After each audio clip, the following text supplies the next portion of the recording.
Namaskar. Welcome back to my channel, Binita D. Bora.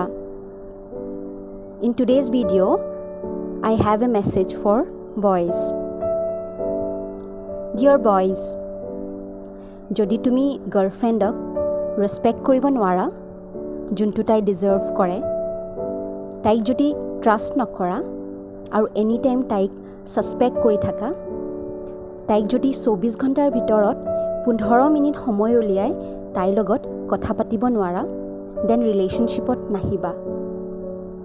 Relationship এটা strong বনাবলৈ trust কৰিব লাগিব, ৰেসপেক্ট আৰু টাইম দিব লাগিব। মাহৰ সেই 5 দিন তাইৰ মুড সুইংছ হেণ্ডেল কৰিব পাৰিব লাগিব। You need to understand your girl date time. তোমাৰ আৰু তাইৰ ইণ্টিমেট মোমেণ্টছবোৰ কাৰো লগত শ্বেয়াৰ নকৰিবা। পিকচাৰ্ছবোৰ ভালকৈ ছেভ কৰি থবা।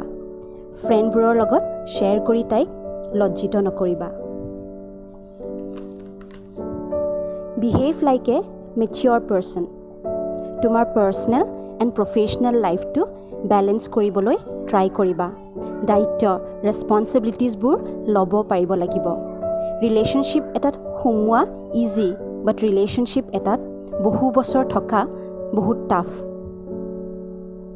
B loyal to her. তুমি ৰেছপনচিবিলিটিছ ল'ব লাগিব। যদি নোৱাৰা, ৰিলেশ্যনশ্বিপ এটাত নাহিবা।